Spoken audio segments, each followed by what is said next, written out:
Holy deluge of spoilers. Oh my god, the last 18 hours have been insane. Let's get into it. So today's video was going to just be covering the new heroes that have been announced within the new set of Crucible of War. It was really just going to mainly focus on Kasai, the new warrior hero. And we are going to talk about her because I think she's amazing and I'm going to be playing a lot of her.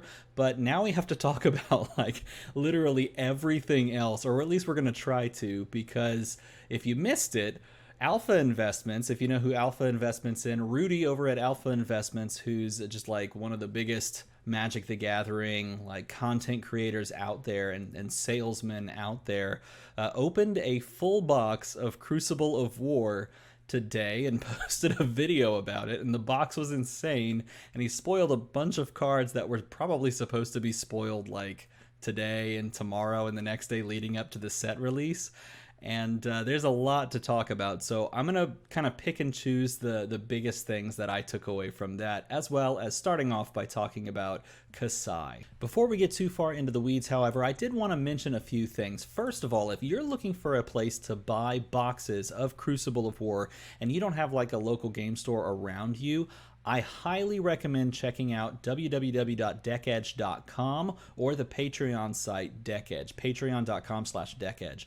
He's got some really good, solid deals on Crucible of War boxes, as well as some of the older stuff. He's a really good guy. I highly recommend going and checking out what he's got going on over there. He's almost like he's basically trying to set it up to exactly what Alpha Investments does for the MTG market, except for Flesh and Blood. And if you go to his website and use the promo code DMArmadaCRU, you get 10% off anything that's in the store, so I'd go check that out.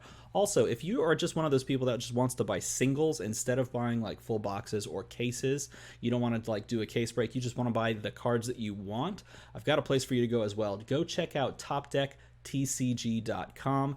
At TopDeckTCG.com, you can buy like singles not just from Flesh and Blood, but from a couple of other card games that you may play as well. And they also have a really good deal going where if you go and use the promo code DMArmada, then you can get 10% off there as well. So I highly recommend both of those places. They're both really good guys. Talked with both of them at length, and I think you're going to really enjoy your experience shopping there. Also, holy crap, we're at 1,721 subscribers. At the beginning of this year, we were at 1,250, I think. I actually don't remember off the top of my head. And it took us like 6 months, or really like 5 months to get to 1,500 subscribers.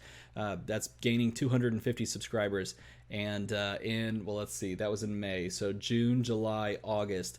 By the end of August, we could have gained that same amount. So what it took 5 months, we have almost gained that exact same amount of subscribers. So thank you so much. I am so humbled that you want to press the little red button and see things that I make. Thank you very much. If you keep liking this stuff, I would recommend keep hitting the like button and leaving comments telling me you want to see more, and I'll keep making it. All right, let's talk about Kasai. Okay, so here we are on the Flesh and Blood site, and this is Kasai, Centauri Sellsword. She's got a really cool backstory. She is a warrior, but she's not like a warrior in the same sense that Dorinthia is from the same region. She's a warrior from Volcor. And if you know anything about the lore of Volcor, this makes a ton of sense, and it's a really cool idea for I guess a second warrior character, because they're all about war. They're all about fighting. There's generals literally fighting each other all the time, and anybody that wants to fight or wants to make money from fighting, like a sellsword, well, a mercenary, will go to Volcor and get some coin to kill some people. And that's what we see Kasai doing. And it's not necessarily like her chosen profession,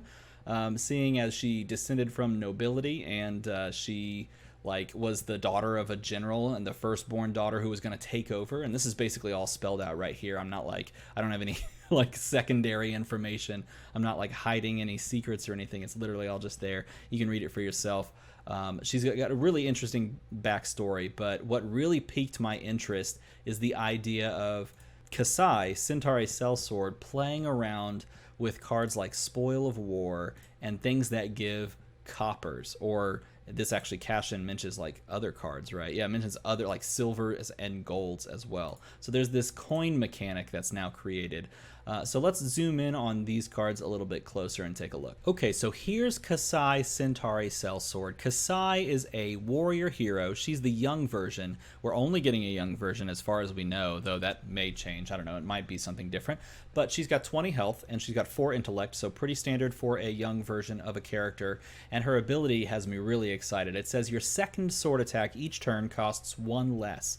And at the beginning of your end phase, if you have attacked 2 or more times with weapons this turn, create a copper token for each weapon attack that has hit. Now, what's a copper token? Well, let me skip a few cards over.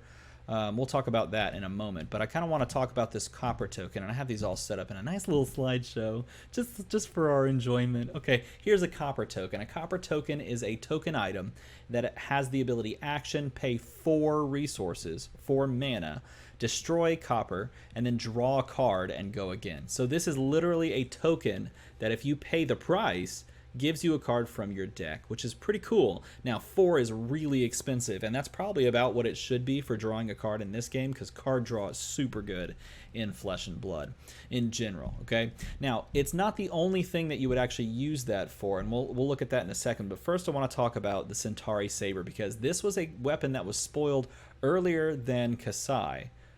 And we thought, oh, you know, this would just be kind of cool to play with Dorinthia, you know, because this is a one-handed sword. Let me show you what it is. It's a one-handed, a warrior weapon, a one-handed sword, so you can run 2 of these, just like you could harmonize Kodachi with Ninja. It attacks for 2, and it says once per turn action, pay 1 resource to attack. Okay, if Centauri Saber is defended by an attack action card, then the attack gains +1 attack until the end of the turn. So if they're defending from hand with their cards, and the card that they defend with, not a defense reaction portion, just in the defense portion, if that card happens to be an attack action card, then this would attack for 3, essentially. Now, the reason this is so cool is because the second time you attack with this, it costs 0.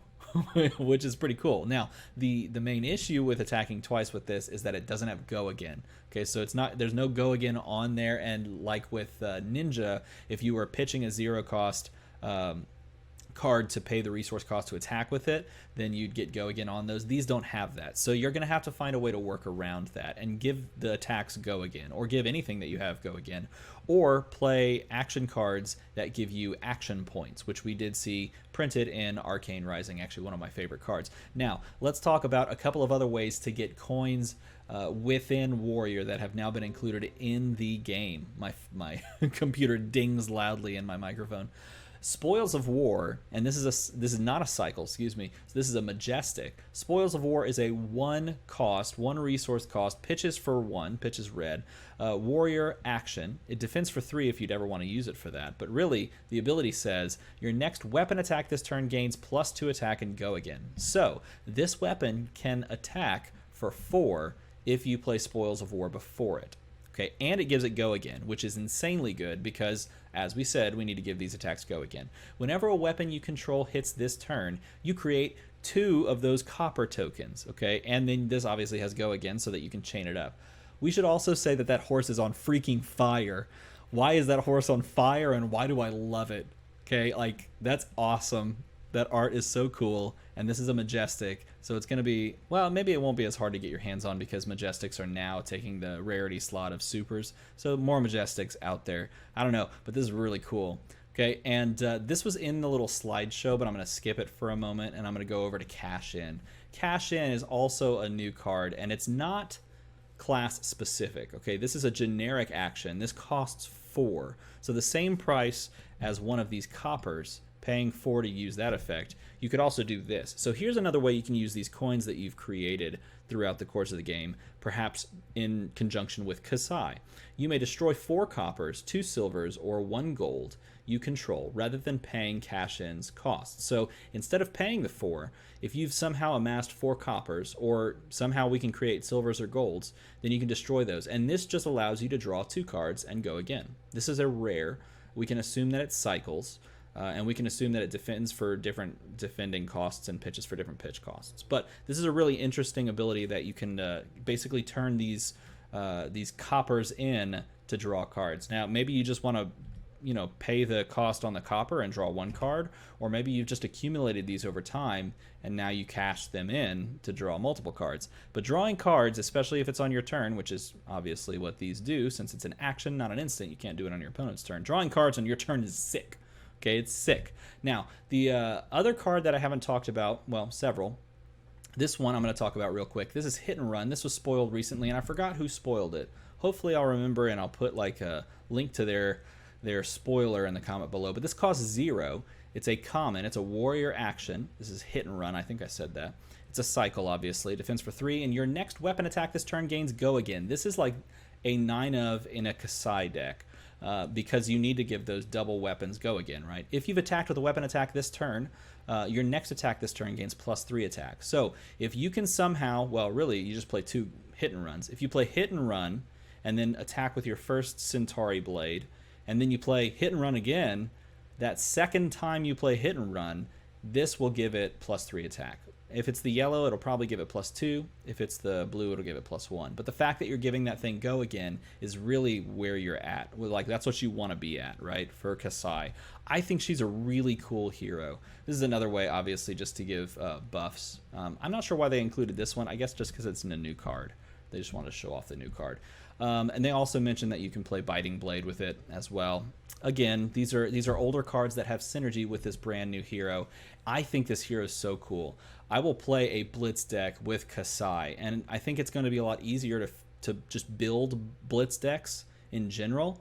And this makes me excited to play Blitz, even more so than I already was. Now, this is not the only thing that they spoiled when it comes to new heroes, but the heroes that they did spoil, well, I should say one of the heroes that they've now spoiled, wasn't meant to be spoiled this early. And that's because Rudy on Alpha Investments chose to post a video where he opened a full box of Crucible of War and opened just a ton of cards that hadn't been spoiled before. So we're going to glance through a few of those really quick. Okay, so this is a screen grab of one of the hinted at heroes that we see on the Fab TCG website. This was opened in the box opening video posted on Alpha Investments. It wasn't supposed to be spoiled, or at least it's still not spoiled as of this point on Fab TCG, so I'm assuming that somebody out there has cards related to this. I think they're doing all of the hero spoilers like internally at Fab TCG, so this was probably just going to be spoiled eventually by them, so it doesn't hurt anybody that like had spoilers related or at this exact card, because I think they were going to do it themselves. But some of the other cards I think people did actually have to spoil. Well, at least now they can make featurette videos, right? They can make featurette. Let me know in a comment below. What do you think about opening an entire box prior to the spoiler season reaching its conclusion? Let me know in a comment below if you think that's cool, you don't have a problem with it, or what. I'm kind of interested to see what you think. But this is Data Doll Mark II.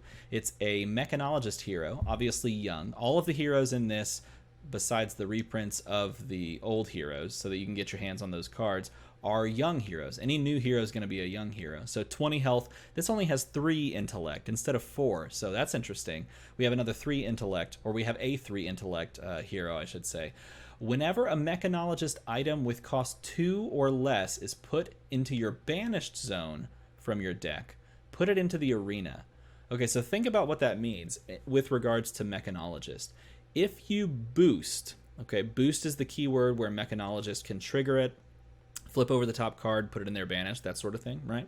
If you boost into a mechanologist item with cost 2 or less, it doesn't just get banished, it goes into the field for free, okay? Just for free. So this is a really interesting like blitz or multiplayer format kind of a card, because I feel like you can do some really kind of like crazy, dirty little combo things related to some of the really powerful items that kind of make mechanologists so good right now.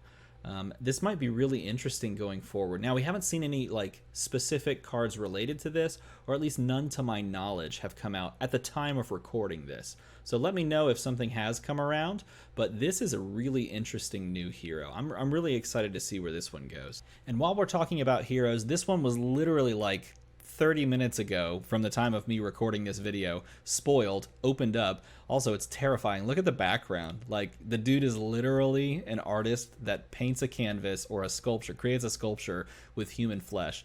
That's dark, okay? Like that's super dark. As you can see right here, that's super dark. But the hero itself, we don't know much about. It's very intriguing though. But his name is Kavdaen. Kavdaen. Tell me in a comment below. You probably will anyway. Trader of skins, and he's a dude that lives down in, well, they say the streets of the mall, but he lives down in the pits. He lives down in the pits, and he basically, while being a salesman, selling stuff, his true calling is to take human body parts and form them into sculptures. Now, unfortunately, we don't actually see any of that because for some reason their entire track here, besides the hero, is just coppers. So this is another interesting thing that I like about these this copper card and this copper mechanic, is that they're making these tokens not just to work with Kasai, which we just talked about, but to work with multiple cards. And that's why we talked about that generic card Cash In,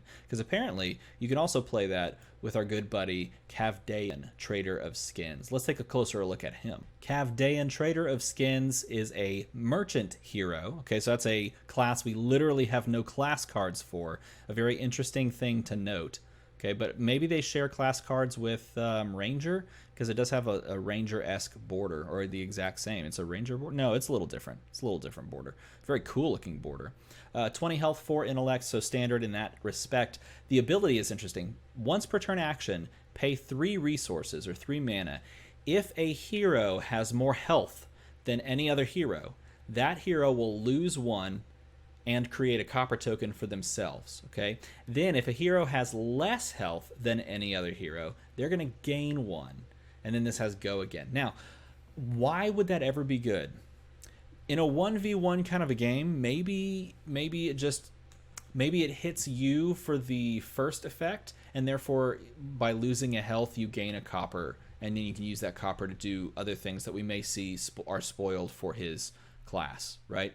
Or just good generic things you can use coppers for. So maybe you want to hit yourself, take a point of damage, and then gain a copper. Or maybe it's the other way around. Maybe you just want to gain a health and take 1 of their health, and you don't care about giving them coppers because they don't have cards that work with coppers, do anything with coppers. So in that sense, it may be a very flexible hero going forward in the Blitz format. Again, we're not getting a full hero for this, so this is not going to be something we see in Constructed.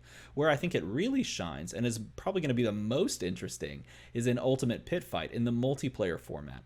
If, for example, everyone sits down to play a multiplayer format game where all of you are using young heroes, and like 2 players have Kavdaen, Trader of Skins, excuse me, and both of them use his skill, once per turn action, pay 3, and people are just like losing health, getting coins, gaining health, like doing crazy stuff, that would be a really fun, really like just back and forth kind of a game, because everyone's going to be losing health, gaining health at these like tiny increments. But if more than one player are playing him, then everyone's like getting coins and like throwing coins. That just seems really cool. So I feel like this is going to be a really interesting addition to Ultimate Pit Fight, and hopefully that format starts to get picked up as well as the Blitz format, because I feel like this game can really start to shine, Flesh and Blood that is, can really start to shine when people pull away from the idea that it's an only uber competitive game. I think it can be a really fun draft, sealed, as we've already seen. Those have been formats since the inception of the game. But I think it's maybe underrated when compared to Constructed. I think going deeper into the Blitz and the Ultimate Pit Fight format will really serve this game well. It's just like Magic the Gathering in the sense of like, once you expand the format possibilities, more people can interface with the game and more people can play. And I think Kavdaen is exactly right for expanding those formats and getting more people locked in on Flesh and Blood. Okay, last couple of things. First of all, we now know what the Fabled card is going to be in this set, and it is Arcanite Shard. It pitches blue for 3 resources. It doesn't have a cost. In fact, they just took the cost thing away completely. It literally, like, it can't be played because when you read the ability, you'll see why. This is a legendary Visceri specialization. Okay, this is only for Rune Blades, and it's a resource and it's a gem. Okay, when you pitch it, creates a rune chant token. That's all it does. It creates a Runechant token. And this is the Fabled. And I, for one, actually kind of like this as a Fabled card. I like the idea of a specialization kind of a card being the like hidden thing that you come across and you didn't know existed. Because then it encourages you to try out that class. And if set after set after set do something like this, then people, if they pull this card, are trying it out in that deck just because they have it. But even if you don't do that, the fact that this is not a card that you like absolutely need to win the game, to win high level tournaments, is probably the best case scenario. Because if you make a Fabled card super powerful, and I think Legend Story Studios knows this, and they've done a really good job with it in the past 2 Fabled cards. If you make one super powerful that's very meta defining, or even just like meta viable, then you're pushing people out of the game in the competitive scene. And I don't think they want that. And I think the fact that they've made something that's a specialization and a Fabled card is a cool way to acknowledge that. Next up, we have Flying Kick. Flying Kick was in the Welcome deck. Okay, Flying Kick was an Ira only card. And spoiler alert, all of the Ira only cards are now officially official. So if you have a Welcome deck, you actually already own some of these cards, which is kind of cool. My face is gone. My face is gone. Well, here's another screen grab from, I guess all of these are technically screen grabs from Alpha Investments opening video. Brutal Assault was also in the Welcome decks, I believe. Brutal Assault was in there as well.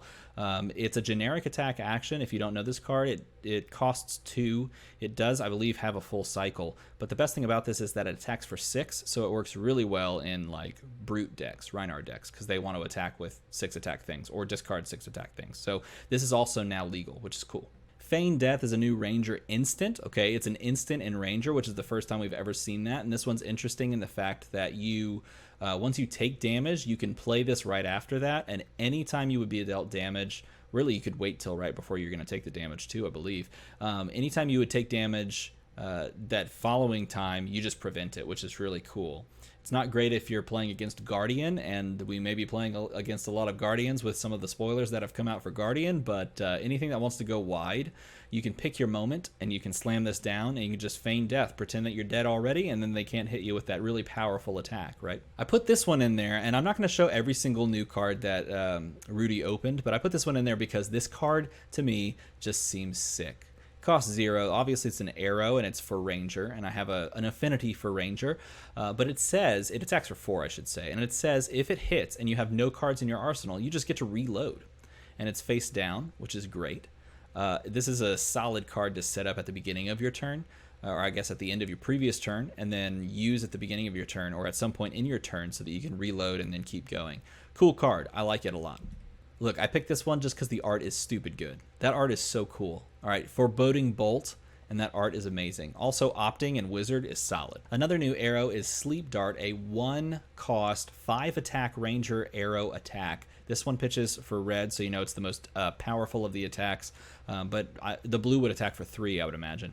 Obviously, it's an arrow, so it can only be played from the arsenal, but if it hits a hero, they lose all of their card effects and activated abilities until the end of their next turn, which is just cool. Okay, and the fact that this attacks for 5, like if you just end with this after you've depleted them, let's say you're like playing a Go Wide Ranger, or maybe you're playing that like new variant of Ranger, which I really like, that's like a pseudo Ranger hybrid with Ninja, where it goes wide with like attacks from hand and then fires an arrow at the end. That would be cool. This would be a great finisher for that. And I'm going to end on Rock Slide Trap, which is a 0-cost, pitches for blue. This is a rare, so it cycles. Defense for 2. Ranger defense reaction, and this is a trap, and traps can only be played from the arsenal. Sometimes you just play defense reactions from the arsenal anyway, but this can't be played from hand, so that's a delineation, something you have to kind of remember. This has to be in your arsenal. So as a Ranger, putting this into your arsenal instead of an arrow for next turn is a conscious choice that you have to make and decide both in the game and before you build your deck. Now this one says target attack gets -2 attack unless the attacking hero pays 1. And we've seen these traps. There's a couple of others that have been spoiled. Every time they have an ability after the fact, they have some ability and they can be canceled if your opponent pays a resource. I don't really like traps, at least on surface level from what I've kind of thought about. I don't like traps because I feel like you're giving up a lot of tempo when it comes from, like, just tempo in general. When you're putting something in your arsenal that's not setting you up for the success of next turn, then you're going to really have to be proactive to put something in there during your turn with some card that does that, or you're going to have to get a ton of benefit from this defense. And this one defends for 2. I would imagine it defends for 4 if it's a red version, or maybe the target attack gets -2 or -3 or -4 based on the cycle. But the fact that your opponent can just cancel that really is kind of a feel-bad thing. Though you don't have to pay anything for this, so that is worth considering. And I do, just in principle, I like the idea of providing defense reactions for a class that has, so far, with one set, not ever shown the need or the desire to defend. You know, it's interesting. It just pushes something in a different direction in a new way. Oh my goodness gracious, that was a lot to cover. This video is definitely not short, but it is worth watching all the way through. If you skip to the end, you should probably rewind it and watch back through, because there's a lot to cover, a lot to talk about, and we literally talked about everything important. We didn't forget a single thing, right? Oh, I almost forgot, Tunic's back.